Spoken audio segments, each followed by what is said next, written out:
Oi, turma. Do livro Edificando a Nação, sobre Bases e Valores, Nídia Regina Limeira, André de Souza Costa. No 13º texto, Negro de Direita, Protagonismo sem Vitimismo, Hélio Lopes. Ser negro de direita significa ser alvo de críticas e insultos. Somos chamados de capitães do mato, de negros de estimação ou de alienados.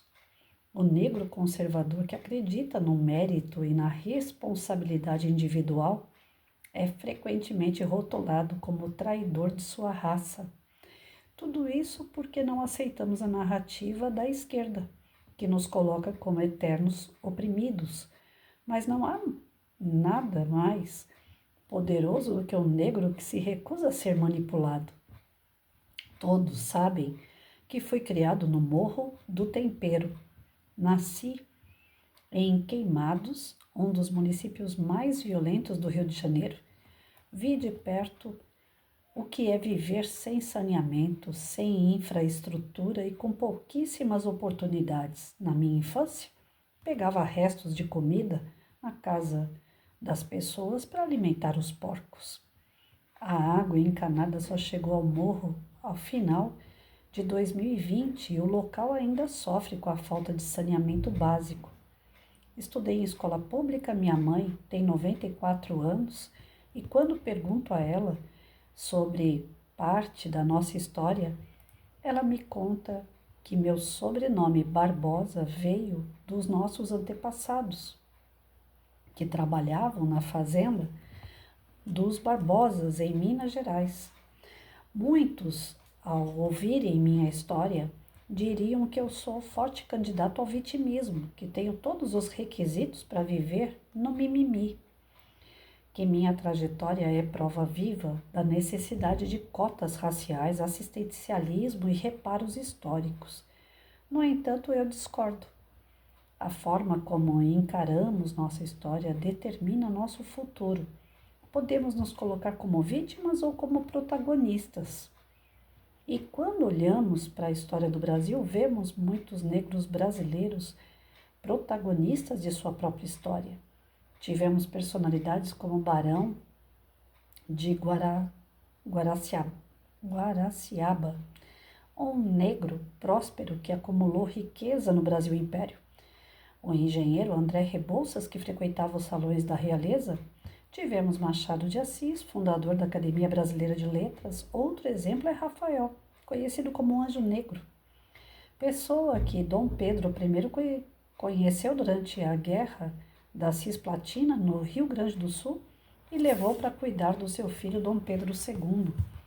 Esses nomes são apenas alguns exemplos de que os negros sempre foram capazes de que há centenas de negros importantes que estudaram, se desenvolveram e venceram. Exemplos que desmontam a tese da reparação histórica e ainda provam que a família real não era racista. No entanto, a esquerda distorce esses fatos e insiste em narrativas que nos aprisionam em um passado de dor. Para sustentar a narrativa de reparação histórica, criaram o Estatuto da Igualdade Racial, um verdadeiro absurdo. Dentro dele está previsto, por exemplo, que a titularização de terras deve ser feita apenas para negros e que o sistema de saúde deve ter serviços exclusivos para negros. Imagine chegar a um hospital e ser informado de que não pode ser atendido porque não é negro. Essa covardia imposta pela esquerda ao Brasil traz enormes consequências, enormes sequelas, uma verdadeira loucura. Vivemos um tempo em que não se pode mais falar lista negra, buraco negro, ou dizer que a coisa está preta, pois isso pode resultar em um processo judicial. Mas em novembro temos o mês da consciência negra. Que consciência é essa que não nos trata como iguais? A incoerência da esquerda não tem limites. Em 2012, foram criadas as cotas raciais, institucionalizando a covardia. Eu falo que nessa data foi criado um marco legal da segregação do país, dividindo brancos e não brancos, negros e não negros, uma estratégia clara de dividir para conquistar, segregar para manipular. Uma manipulação baseada em criação de narrativas, como aconteceu quando um jornalista da Globo chegou a sugerir que o fato de Bolsonaro beber leite era um sinal de supremacia branca. Isso é insano. O Bolsonaro estava apenas falando em uma live sobre os produtores de leite, elogiando o trabalho da ministra Tereza Cristina e felicitando os produtores de leite do Brasil. Olha a loucura, como se Bolsonaro fosse supremacista branco por beber leite. Se beber leite faz de alguém um supremacista branco, então beber café me tornaria racista? Porque eu bebo café. Eu não gosto de negro. Essa loucura não tem fim. Se falo sobre Bolsonaro, logo sou chamado de capitão do mato. Só porque ando com ele, dizem que sou o cachorro preto de Hitler. Isso tudo porque não entendem que vivemos em um país miscigenado, em um país livre, onde ele é meu amigo. O problema é que o judiciário, em sua grande maioria, também já foi contaminado por essa pauta. Quando reivindico na justiça esses ataques, perco porque a esquerda impõe sua visão de mundo. Mas a justiça não deveria ser imparcial? A justiça não pode ter lado, tem que seguir a lei. Infelizmente, quando se trata desse tema, a imparcialidade não se faz presente. Por quê? Porque sou amigo do Bolsonaro. É por isso que eu reforço, não é pela causa, é pelo voto. Em 2018, fui o negro mais votado no Rio de Janeiro. O movimento negro e a esquerda, filhos da mesma placenta, no mesmo útero, não deram uma única nota sobre minha vitória. Não que isso seja importante para minha pessoa, pois a esquerda e o movimento negro não me representam. Mas será que silenciaram porque não sou uma peça do jogo ideológico que eles controlam? Também não vejo esses movimentos protestando sobre a falta de representatividade na Bahia, onde mais da metade da população é negra. Se a representatividade fosse realmente uma preocupação, pelo menos 20 dos 39 parlamentares da Bahia deveriam ser negros. Na verdade, as pessoas votam conforme suas convicções e não apenas pela cor da pele. A história é complexa e não pode ser lida com os olhos do presente. A escravidão foi uma prática em diversas civilizações e o próprio Brasil teve negros proprietários de escravos. Devemos reconhecer o passado, mas não podemos usá-lo como muleta para justificarmos fracassos ou nos vitimizar. A solução para a ascensão do negro não está no vitimismo, mas na educação, na disciplina, na liberdade de pensamento. A esquerda tenta nos enquadrar em uma narrativa de oprimidos, mas não somos vítimas. Pelo contrário, somos protagonistas. Negro, levante-se. Não aceite ser usado como massa de manobra.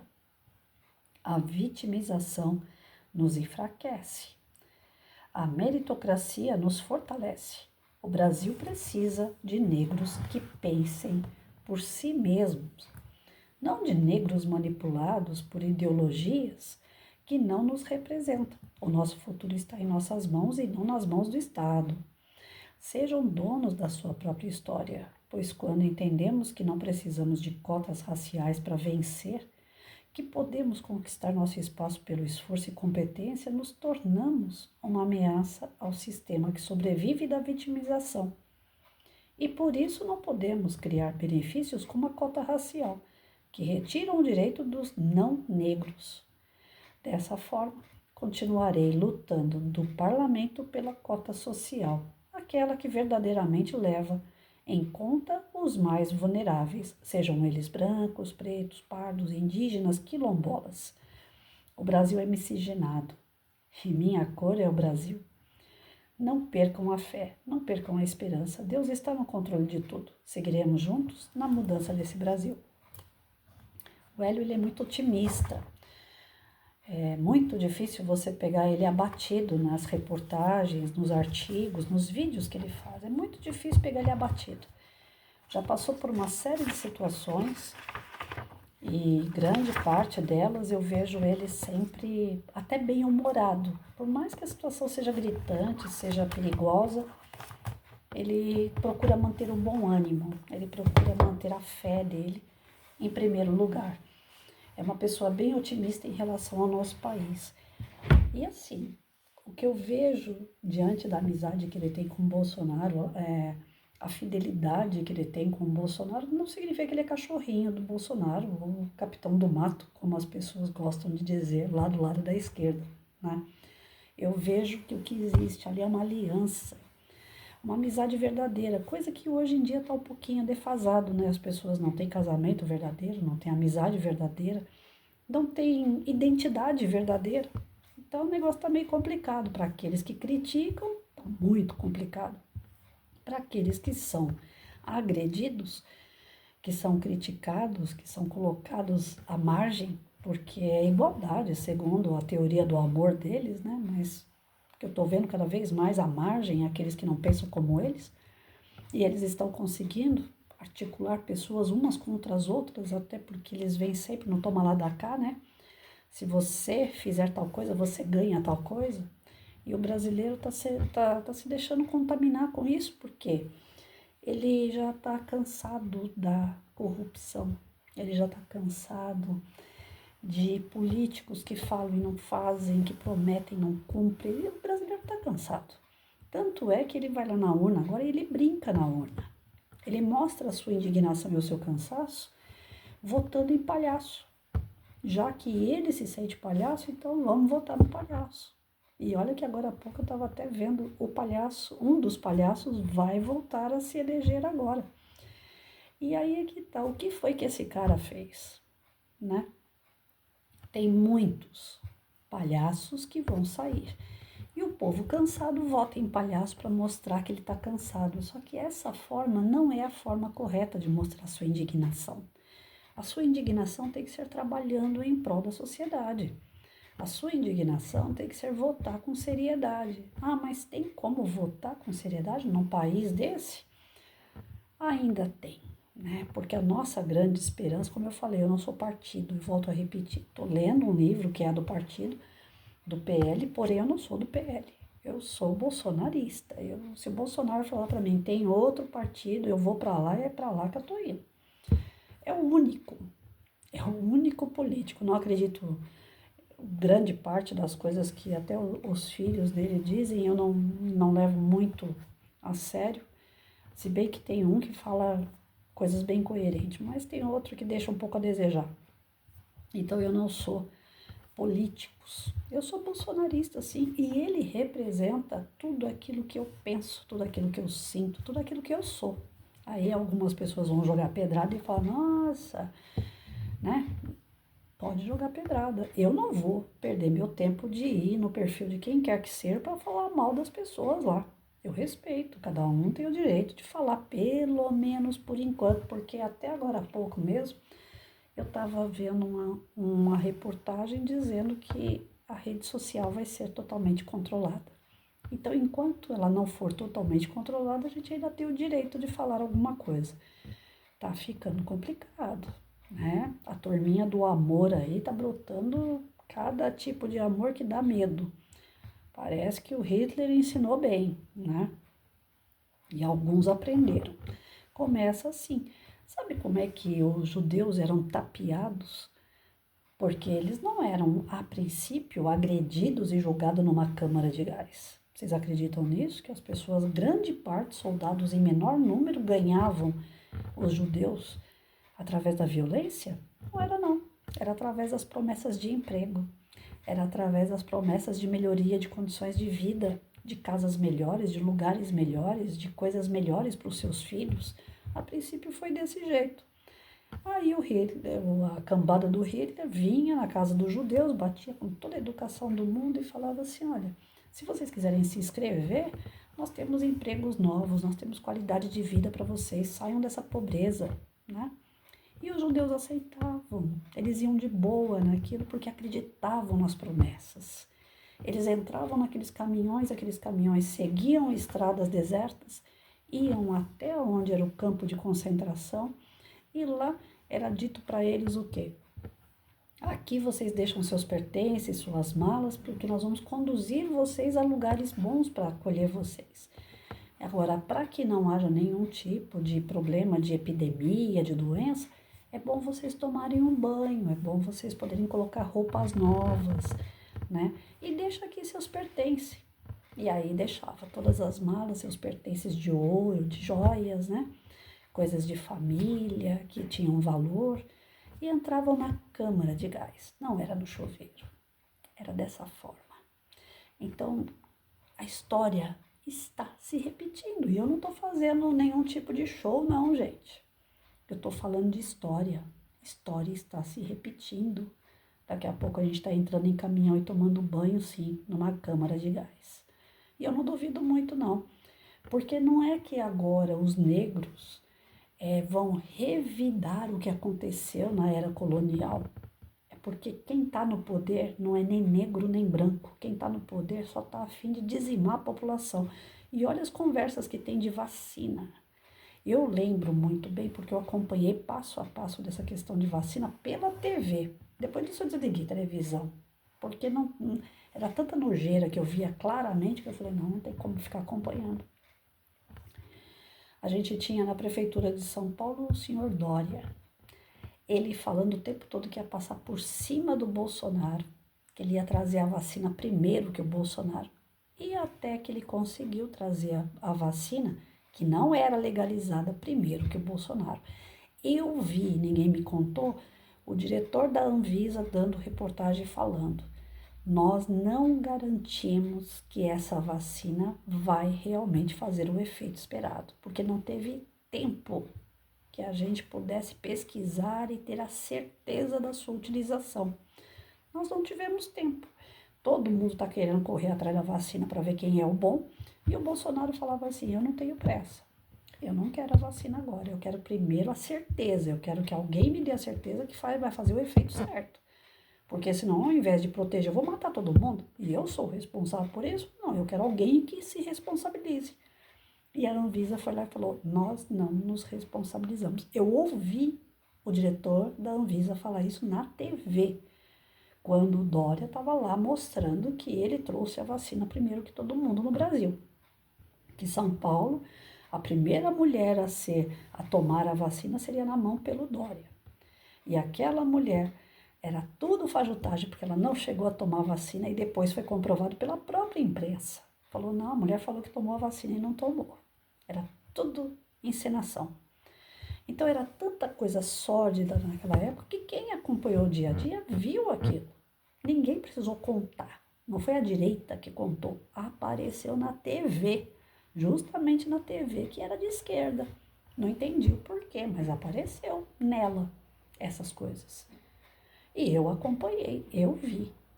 Eu não estava assistindo mais esse canal há muito tempo, mas para poder ver o que eles iam falar, eu assisti. E aí foi aonde eu peguei. O diretor da Anvisa falando, nós não nos responsabilizamos, eles fizeram isso em carta. Se eles não deram fim, tá por escrito. Tinha por escrito. É que na época eu não tirei foto, aquela coisa toda, porque quem sou eu na fila do pão também. Mas quando um petista veio falar para mim, o Bolsonaro, ele é um genocida, né? Ele tá dando vacina em todo mundo, ele tá obrigando todo mundo, ele nunca obrigou ninguém a tomar vacina. Nunca. E sempre que perguntaram para ele se ele tomou vacina, ele nunca respondeu também. Exigiram carteirinha de vacinação dele, reviraram o Bolsonaro de cabeça para baixo. Então, tem tantas coisas que acusam ele que eu acompanhei e eu sei que é mentira. Porque eu vi, eu acompanhei. E quem acompanhou também viu, mas não vai querer afirmar que o candidato dele lá da esquerda realmente ele é que é um genocida, né?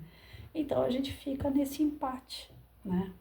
Fulano falou, agora é a vez da direita que está no poder, ela é que manda. Agora é a vez da esquerda que está no poder, ela é que manda. E a gente esquece de um pequeno detalhe. tudo isso que acontece na política brasileira, na verdade, é um reflexo do que acontece na política mundial. A gente esquece desse pequeno detalhe. Nós estamos falando de uma política localizada, Brasil. Mas essa política, ela se rende à política externa. A política externa começaram a levantar aquele história do Epstein, né? Acho que é esse o nome. E ali estava envolvido um monte de político, que os sistemas de vários países estavam envolvidos com aquele cara. Ninguém está falando mais nada. É incrível como essas coisas que são grandes aparecem como um escândalo, toma um certo tempo na mídia, na internet, e depois ninguém fala mais nada. Hoje, se você entrar no Instagram, só se fala de ET, que tá chegando ET, aí um monte de fake news, que apareceu ET, que o presidente dos Estados Unidos estava lá recebendo os ETs. Então, assim, gente, o Brasil não é para amador, não é.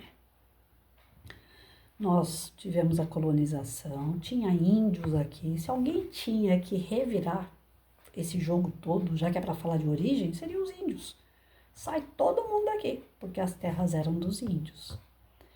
E os índios mesmo não tem nem meia dúzia para contar a história. Eles mesmos mal reclamam do pedaço de terra que o governo federal lança para eles e protege eles. A gente quase não vê, não ouve falar de índio. Se for para alguém poder brigar por alguma coisa aqui, seria eles. Ó, cai todo mundo fora, vai todo mundo daqui, que a gente vai ficar. Só que o que foi que aconteceu? Nós vamos ter que estudar a história de novo, né? Os índios tiveram contato com os brancos, os europeus que chegaram aqui, exploraram tudo aqui. Então quer dizer que aqui não pode ter europeu. No Brasil não pode ter. Não pode ter português, francês, não pode ter espanhol, não pode ter alemão. Não, a gente não pode ter ninguém aqui. Porque todos esses vieram, roubaram, tiraram parte dos ganhos do Brasil e levaram para os seus países. Lá eles se tornaram cada vez mais ricos e a gente cada vez mais pobre. Aqui quase chegamos na extinção do ouro. A, a árvore, o pau-brasil já não tem mais. É raro encontrar um pau-brasil. Então, assim, os europeus roubaram o Brasil, certo? Então não pode ter europeu aqui. Mas tem, e cada vez mais. Esses se casaram com índios, que também vieram negros. Os negros que vieram não eram só os negros pobres, só os traficantes, como é contado certas histórias. Veio de lá reis também. Na África existiam guerras de tribos. E a tribo que perdia na guerra, os seus príncipes, reis, rainhas, eles eram escravizados pelo povo da África e vendidos para outros países. Então, aqui não chegou só os perrapados, só o pessoal que não tinha cultura, chegou os ricos também. Então, os negros, só os vítimas da história, os vítimas porque eles se tornaram escravos lá na própria África. E aqui deu continuidade a essa agressão. Então, a nossa história é muito mais profunda do que essa historinha para boi dormir, de que negro em 1500 era escravo, vivia na senzala e que até hoje não consegue se erguer. Ora, o negro de 1500 não está mais aqui para contar a história. Aquele que estava preso numa senzala não está aqui mais para contar a história. Ah, mas o meu avô, meu tataravô, mas ele está aqui? Não. Quem está aqui é o neto, é o bisneto, então tá. Então esse que está aqui. Você quer arrumar emprego, filho? Você estuda. A oportunidade que você tem é a mesma oportunidade do branco. Você não nasceu na escravidão. Você não nasceu no meio colonial. Você nasceu numa civilização dita democrática, por enquanto. E quem sabe lá na frente, se vocês não derem os devidos votos ao partido que está aí, você também não volte para a senzala. Assim como o branco já está na senzala, né? A gente só está numa senzala moderna. Porque a partir do momento que chegar aí, internet não pode falar mais nada, o que está faltando para nós? O homem não pode colocar na casa dele, que ele comprou ou pagou, uma bandeira escrito ladrão. Ele podia escrever ladrão, ele podia escrever bonita, ele podia escrever só o que ele quisesse. Mas nesse país, se colocava uma faixa escrito ladrão, todo mundo já sabe onde que a carapuça serve, né? Não pode. Então, que democracia é essa? Daqui a pouco nós estamos vivendo na senzala propriamente dita. E quem vão ser os barões dessa vez? Aqueles que a população hoje aplaude e vai se tornar escravo desse povo. Porque a escravidão não vai ser uma escravidão física, eu acredito que não chegue a tanto, mas vai ser, como já está sendo, uma escravidão mental, convencendo as pessoas aquilo que eu quero que elas acreditem. Isso daí não é uma escravidão? Dando para elas o resto que me sobra. Não é o que acontecia na escravidão? Então, do Bolsa Família, do Bolsa Gás, do Bolsa isso, Bolsa aquilo outro, que é o resto. Um cara que ganha 1.600 de loas hoje, ele não pode fazer um pico. Eu fui fazer uma compra, eu gastei 1.300. Eu vivo sozinha. Ah, mas você esbanja. Não esbanjo não. Eu como bem. R$ 1.300. Um cara que recebe loas tem que comer, tem que pagar aluguel, tem que pagar água e luz, tem que pagar... É resto. Não é um salário digno para quem tem problema de saúde, que não pode trabalhar. Agora, o cara que foi preso, a mulher recebe um salário mínimo. O cara é vagabundo e a família se beneficia disso. O filho desse cara é drogado, ganha um salário mínimo também, que tem o bolsa drogado. Dizem, eu não tenho certeza, que tem a bolsa prostituta. Então, nesse país é melhor você ser todo torto, todo errado e ganhar muito.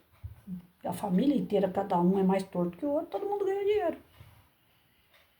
Do que um cara que faz uma faculdade, paga a faculdade dele, porque uma faculdade pública não presta, a gente tem que pagar uma particular, para depois a gente ralar muito tempo para conseguir o dinheiro da faculdade de volta. Se conseguir. Um médico ganha muito bem. Antigamente o médico era médico de família. Ele só trabalhava nas casas ao redor daquele postinho que ele servia. Hoje você vai conversar com um médico, ele está ganhando bem ainda. Mas para ele ganhar bem como um médico de família, ele tem que trabalhar pelo menos em 3 hospitais, fazendo um plantão atrás do outro. Tem hora que o cara está trincado de sono. Ah, mas tem médico dormindo na hora do plantão. Ele está ralando em 3 hospitais. Não justifica, ele não atendeu o doente, mas ele está trabalhando em 3 hospitais. E ele tem aquela hora de descanso. Por direito. Ainda tem esse direito. Porque já pensou assim, não, ele cansado com sono, ele mata um ao invés de salvar. Então, gente, o nosso país, ele tá todo torto. Essa miscigenação, essa vinda de pessoas de fora. Hoje a bola da vez são os chilenos, bolivianos, e aí? E tá boa a entrada deles, né? Porque com qualquer pessoa que você conversa, que conhece um boliviano ou um chileno, ele vai falar assim, poxa, eu tô aqui há 40 anos nesse país, eu não tenho uma fábrica de roupa como eu vejo os bolivianos ter. Eu não tenho um carro igual do boliviano, do chileno. Por que esse pessoal que vem de outro país consegue ter as coisas, ter casa, carro, colocar filho em escola particular, e o brasileiro que está aqui não consegue? Quem é a vítima de tudo isso aí? Então, miscigenação faz parte da nossa história. Eu vou começar a dar uma de vítima, não por ser branca ou negra, mas porque eu sou brasileira e eu não consigo ganhar o que o boliviano ganha. Ora, o boliviano veio do outro país e ele se estabeleceu para ganhar dinheiro. Ele trabalha, ele coloca a gente para trabalhar para ele, ele faz girar dinheiro. Ele não se faz de vítima, ele veio para trabalhar.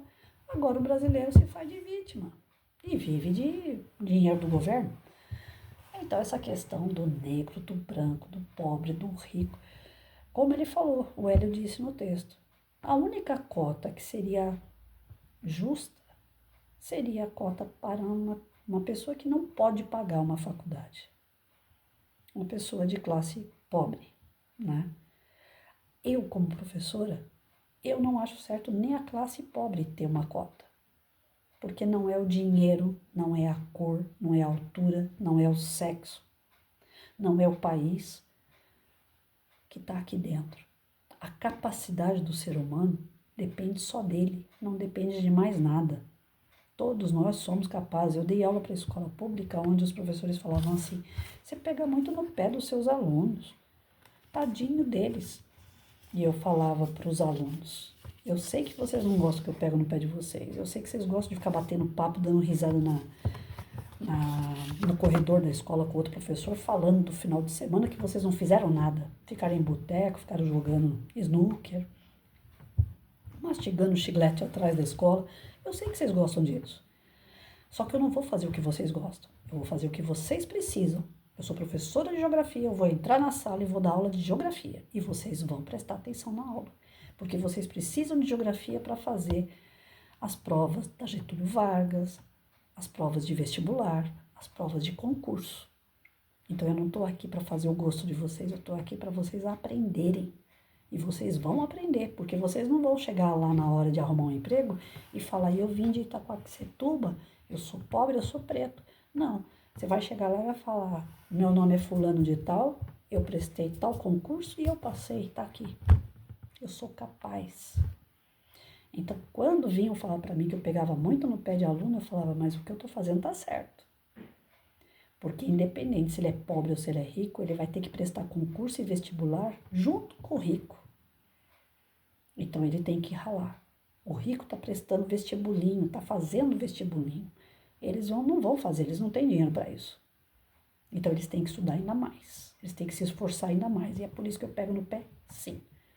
E os meus alunos acabavam passando nos concursos, nos cursinhos, em vestibular e sem cota. Por quê? Porque eles tinham capacidade. Não é cor da pele, não é sexo, não é situação financeira. Não é o país, não é a cidade. É o caráter e a força de vontade de cada um. Então, esse vitimismo, esse mimimi que precisa disso, que tem que ter direito para isso, tem que ter direito para aquilo. Uma sociedade é regida por leis. E as leis que estão aí já seriam o suficiente para a gente ter uma sociedade igualitária, uma sociedade justa.